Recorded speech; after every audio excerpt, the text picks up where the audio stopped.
Je suis certain que vous avez parfois l'impression de beaucoup trop travailler par rapport à ce que vous gagnez. Vous vous dites, je bosse trop, c'est pas forcément productif, et en fin de compte, le temps passé à exécuter des tâches, à travailler sur un projet, ou même à remplir ses fonctions au bureau, si vous êtes cadre par exemple, on a l'impression que c'est du temps mal utilisé ou qu'on n'est pas rémunéré à la hauteur de ses efforts. Et si je vous disais qu'il y a un moyen de travailler moins et de gagner plus d'argent en même temps? Je voudrais que ce soit très clair ici, nous n'allons pas faire la promotion de la paresse ni du fainéantisme, ça n'a rien à voir, mais je vais vous amener à vous rendre compte de certaines choses. Vous savez que la loi de Pareto, par exemple, nous explique très clairement que seuls 20% des efforts accomplis produisent 80% des résultats. Donc, il y a beaucoup de déperdition au passage. On va y aller méthodiquement, je vais vous expliquer comment est-ce que vous pouvez optimiser votre temps, perdre moins de temps, tout en gagnant plus d'argent. Ça paraît paradoxal, mais en réalité, ça ne l'est pas du tout. Prenez de quoi noter, on en parle tout de suite. Je suis Régis Sezin, entrepreneur multipotentiel, conférencier, formateur et artiste. Je partage avec vous sur cette chaîne du contenu propulsif pour vous aider à rêver, oser et créer. Hello les rocks, j'espère que vous êtes solides. Je suis en parfaite forme et je suis plein de gratitude envers l'univers. Si tu es sur cette chaîne pour la première fois, je te souhaite la bienvenue, welcome on board. Ici, on rêve, on ose, on crée de notre mantra Soyons rock. Nous abordons des sujets qui tournent autour du développement personnel, de l'entrepreneuriat, de l'éducation financière et de l'actualité. Alors aujourd'hui, je veux parler de développement personnel et plus précisément de productivité. Nous sommes en fin d'année. Tout dépend de quand tu regarderas cette vidéo, mais bon, moi je la fais début décembre et peu importe, quand tu la regarderas, elle sera utile parce qu'elle va te permettre d'optimiser ton temps. Mais comme je le précisais, j'ai voulu le faire en fin d'année parce que normalement c'est la période du bilan. On analyse l'année, on tire des conclusions et on prend bien évidemment des décisions pour la suite aussi. Pourquoi est-ce qu'on a l'impression de travailler autant et de ne pas être justement rémunéré en retour? Pour commencer, je veux rappeler ceci. Entre ce que vous faites et ce que vous devriez faire, il y a un gap. Il y a généralement un gap.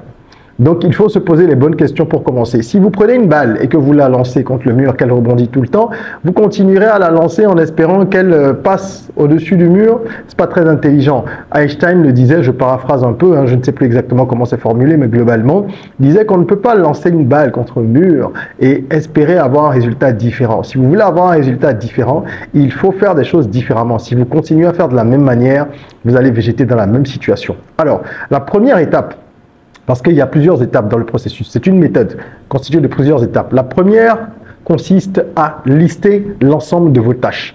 Vous allez vous poser, prendre une feuille, un stylo et noter ça. Vous pouvez faire ça sur un ordi si vous voulez. Mais aujourd'hui, les gens ont perdu l'habitude de s'asseoir, de réfléchir, de se poser des questions sur eux-mêmes et sur ce qu'ils font. C'est important de faire une liste des tâches que vous accomplissez et de catégoriser ça de la manière suivante. Les tâches à forte valeur ajoutée et les tâches à faible valeur ajoutée. Le travail que je vous demande de faire doit être exécuté aussi bien dans la sphère professionnelle que dans la sphère personnelle. Parce que vous perdez du temps aussi sur des tâches personnelles. D'accord? Si vous passez 25 minutes ou 30 minutes à faire du repassage le matin, bon, j'exagère, allez, repassage ça prend pas 25 minutes, mais si vous passez 10 minutes à repasser tous les matins, vous vous rendez bien compte que si ça se fait 6 fois dans la semaine, ça vous fait 1 heure. Comment vous pourriez optimiser peut-être ça? On en reparlera plus tard. Parfois, il y a des tâches qu'on est obligé de continuer à exécuter, même quand elles ne sont pas productives. Mais c'est un exemple pour vous dire qu'il faut regarder ce qui est considéré selon vous comme une tâche à forte valeur ajoutée et ce qui est une tâche à faible valeur ajoutée. Donc, vous faites déjà ces deux listes-là. Ça va vous prendre du temps et c'est normal. Vous devez réfléchir à toutes les tâches. Vous les listez pêle-mêle d'abord. Ce que vous faites au bureau, donc répondre aux mails, traiter les dossiers, les entretiens avec les collègues, les discussions à la pause déjeuner qui dépassent complètement le temps imparti, etc. Et ensuite, vous faites donc cette catégorisation-là qui va vous permettre de comprendre clairement où est-ce que vous irez. Notre but, ça va être d'avancer vers la délégation. Je le dis déjà. Mais comment est-ce qu'on en arrive là? On ne délègue pas comme ça. On fait déjà cette première étape dont je viens de parler.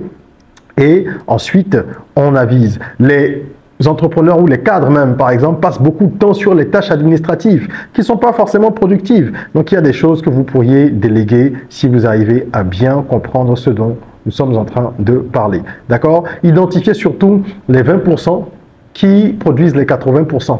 Et là, vous allez vous concentrer sur ces 20%. Là. Ensuite, on va déléguer. Mais pour déléguer, il faut plusieurs critères. Premièrement, essayons de comprendre la délégation.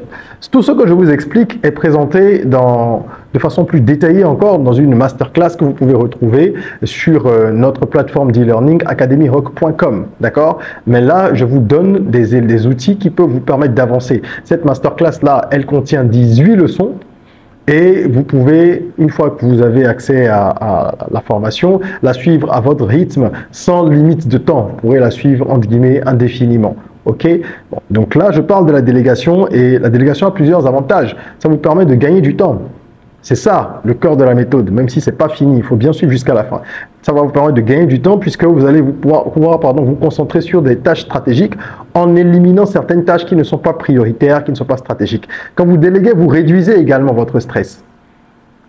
Parce qu'il y a moins d'éléments dans votre esprit, vous avez moins de choses à gérer et vous savez que vous devez vous concentrer sur un nombre précis d'éléments. C'est plus facile à gérer. Ensuite, il faut également améliorer les résultats.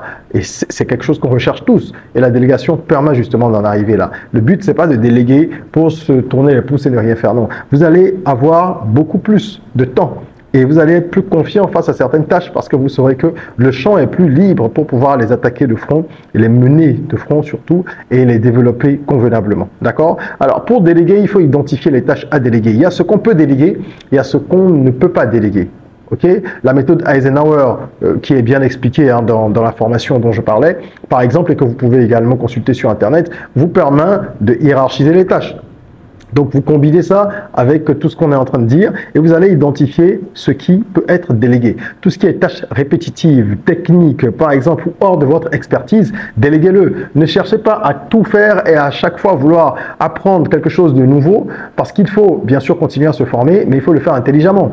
D'accord? Et tout ce qui peut être automatisé, vous allez l'automatiser aussi. Donc, identifiez déjà les tâches qui mériterait d'être délégué. Ça peut être la comptabilité si vous êtes entrepreneur. Vous allez apprendre les bases, c'est important, mais ce n'est pas vous qui allez faire la compta de A à Z. Vous allez déléguer ça.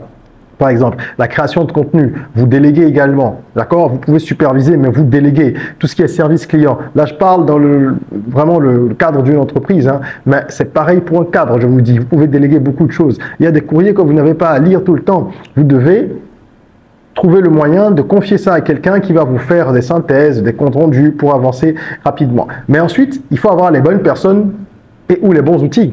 Parce que si vous déléguez et que les gens qui sont en charge d'accomplir des tâches à votre place font n'importe quoi, ça va vous retomber dessus. Vous allez finalement avoir un effet contre-productif puisque vous prendrez de mauvaises décisions. Donc, si vous déléguez par exemple des courriers ou des dossiers à lire et à synthétiser, la personne en charge de le faire doit être quelqu'un de compétent. Il faut donc bien travailler sur le recrutement. Ou alors, si vous avez besoin de toucher des collègues parce que vous êtes cadre, c'est pas vous qui recrutez, choisissez bien parmi vos collègues qui peut le faire.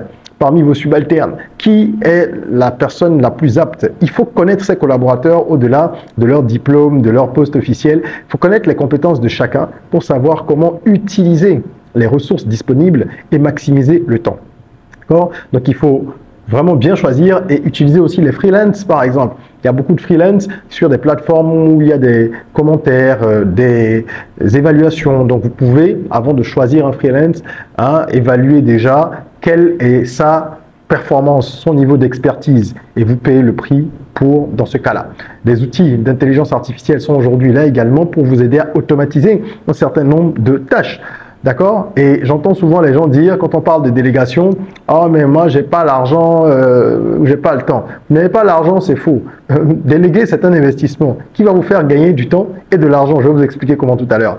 Et quand on dit, « J'ai pas le temps de former les autres », ça n'a pas de sens. Parce que si vous devez passer 10 heures à former quelqu'un, pour gagner ensuite 50, 60, 100, 200 ou plus d'heures même sur l'année, vous vous rendez bien compte qu'on est toujours dans le cas d'un investissement et non d'une dépense, entre guillemets. D'accord? Vous n'êtes pas en train de jeter votre argent ou votre temps par la fenêtre, vous êtes en train de l'investir. C'est comme une graine qu'on plante et qu'on va arroser. Donc voilà comment est-ce que la délégation doit fonctionner de façon très succincte.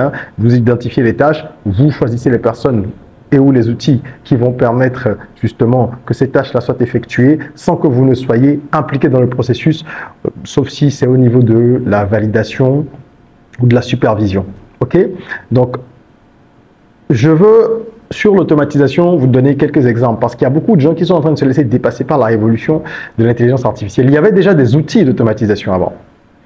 Aujourd'hui, je veux dire, c'est complètement démocratisé. Donc, que ce soit l'email marketing, le suivi des leads, l'organisation d'un agenda, le compte rendu de réunion. Vous êtes sur Zoom, vous avez une réunion, il y a des outils que vous pouvez installer qui vous font des synthèses de la réunion à la fin et vous sortent un document. Ça, c'est extraordinaire. Vous pouvez ensuite mettre ce document-là dans Notebook LM de Google ou alors dans ChatGPT pour lui demander de vous faire des recommandations. Parce que l'outil qui permet de faire la synthèse n'est pas forcément un outil qui intègre les recommandations. Et donc, vous pouvez aller 2 fois plus vite. Et ensuite, bien sûr, vous allez mettre à contribution votre cerveau d'humain, parce qu'il faut toujours contrôler les machines pour rajouter des éléments et vous assurer que le contenu final est OK. Tout ce qui va être rédaction même de mails, les réponses à des emails. Il y a des emails auxquels moi je réponds plus directement. C'est-à-dire que lorsque je reçois l'email, je vais le soumettre à une IA que j'ai déjà paramétrée selon un prompt bien précis et qui va raisonner un peu comme moi. Et la réponse est donc rédigée et je modifie la réponse. Donc, il y a plein de niveaux auxquels vous pourriez optimiser le temps grâce à l'IA, aux automatisations et aux personnes que vous allez choisir pour la délégation. Maintenant, comment est-ce qu'on génère plus d'argent? Parce que la promesse, c'était ça. Travailler moins et gagner plus. Et c'est une promesse que je vais tenir en vous expliquant simplement comment ça se passe. Vous gagnez du temps. Il y a des études qui ont été réalisées par des instituts très sérieux et qui montrent clairement que vous pouvez gagner, vous pouvez économiser, si vous préférez, des centaines d'heures grâce à la délégation. Vous pouvez en gagner des dizaines tous les mois. Et donc, sur une année, ça fait des centaines. Ben, ce temps-là, qu'est-ce que vous allez en faire? Encore une fois, ce n'est pas pour vous tourner les pouces. C'est pour réinvestir ce temps de sorte à ce que ça vous génère plus d'argent. Soit vous allez utiliser ce temps pour acquérir de nouvelles compétences qui vont vous permettre d'obtenir des promotions au boulot et donc d'avoir un meilleur salaire. Soit vous allez investir ce temps dans de la formation, si vous n'êtes pas salarié, mais dans de la formation pour développer un autre business ou performer davantage dans votre business en tant qu'entrepreneur. Soit vous allez vous former à la bourse, par exemple, ou aux crypto-monnaies, pour investir une partie de vos revenus qui vont générer de l'argent plus tard. Donc le but ultime ici, c'est d'avoir plus de temps, évidemment pour gagner un peu en qualité de vie, d'accord? Vous allez rajouter 1, 2 ou 3 heures de sommeil ou de détente le week-end, c'est top, mais le gros du temps économisé doit servir à pouvoir acquérir des compétences nouvelles qui vont être mises au service de vos ambitions, de votre évolution, d'accord? Développer des nouvelles compétences, de nouvelles activités, lancer un nouveau business, par exemple. Vous avez la capacité de faire tout ça parce que vous avez plus de temps. Ok, je donne un exemple concret. Un entrepreneur qui délègue tout ce qui est administratif et peut-être comptable, mais qui délègue vraiment, il a du temps pour faire plus de prospection commerciale. La prospection, ça demande du temps. Et même si vous automatisez certaines choses, humainement, vous allez devoir vous impliquer dans la prospection, quel que soit votre domaine. On parle des tunnels de vente, de tout ce qu'on peut faire de façon automatique. Ok, mais à partir d'un certain montant, quand vous vendez des offres d'un certain niveau, que ce soit un produit ou un service, les gens ont besoin d'échanger avec un humain d'abord avant de débourser 5 000 $, 10 000 $, parfois même 200, 300 €. Tout dépend du pouvoir d'achat et de la perception de votre population cible. Donc, le but, c'est vraiment de pouvoir gagner plus de temps pour consacrer ce temps-là à des activités qui vont entraîner une augmentation de vos revenus. Si je devais résumer, je dirais qu'il faut identifier les tâches, toutes les tâches que l'on exécute sur le plan personnel et professionnel, catégoriser cela, éliminer ou déléguer, parce que parfois il faut éliminer, on y reviendra, déléguer ou éliminer les tâches à faible valeur, même au niveau des tâches à forte valeur ajoutée, voir ce que l'on peut déléguer ou automatiser. Et une fois qu'on a fait ça, il faut ensuite investir, réinvestir le temps que l'on a pu mettre de côté dans des activités qui vont permettre d'augmenter les revenus. C'est aussi simple que ça. Ça peut être difficile, donc ne commencez pas à vouloir tout faire au départ. Commencez petit, 1, 2 tâches que vous déléguez ou que vous automatisez, tout doucement. Ensuite, investissez dans la formation, la vôtre aussi, parce que déléguer, ça s'apprend. Donc, vous pouvez aller suivre cette masterclass dont je vous ai parlé, qui est donnée par moi-même sur notre plateforme. D'accord? Sur la plateforme academyrock.com, c'est une masterclass sur l'efficacité professionnelle et la et la productivité. Comment être plus productif? Donc, je vous encourage à vous former et à former également autour de vous les personnes qui auraient besoin d'avoir de meilleures compétences ou de meilleurs réflexes pour prendre le relais sur vos tâches. Et ensuite, il faut évaluer les résultats parce que quand vous mettez en place un système ou quand vous modifiez un système, ça ne sert à rien de travailler comme un automate. À un moment donné, il faut faire des pauses et évaluer, donc toutes les 2 semaines ou tous les mois maximum, mais au début toutes les 2 semaines, toutes les semaines même, pour voir si ce que vous avez mis en place fonctionne. Est-ce que les objectifs sont atteints? Si ce n'est pas le cas, vous modulez, vous modifiez, vous optimisez, etc. Voilà. C'est ce que je voulais partager avec vous. Moi, j'ai personnellement travaillé depuis longtemps là-dessus et ça me permet de gagner beaucoup de temps que je peux donc utiliser à gérer mes différents projets. Parce que quand on fait plusieurs choses à la fois, ce qui est mon cas en tant qu'entrepreneur multipotentiel, on n'a pas le choix. Soit on est très productif et on a de bons résultats, soit on n'est pas productif, ça devient brouillon et puis on divague, on fait tout et n'importe quoi à la fois. Voilà, j'espère que cette vidéo vous a été utile. Si c'est le cas, mettez un petit like et surtout partagez-la pour que le maximum de personnes puissent en profiter. En attendant qu'on se retrouve pour une nouvelle vidéo, prenez soin de vous, de votre corps, mais aussi et surtout de votre mind. Rêvons, osons, créons, soyons rock.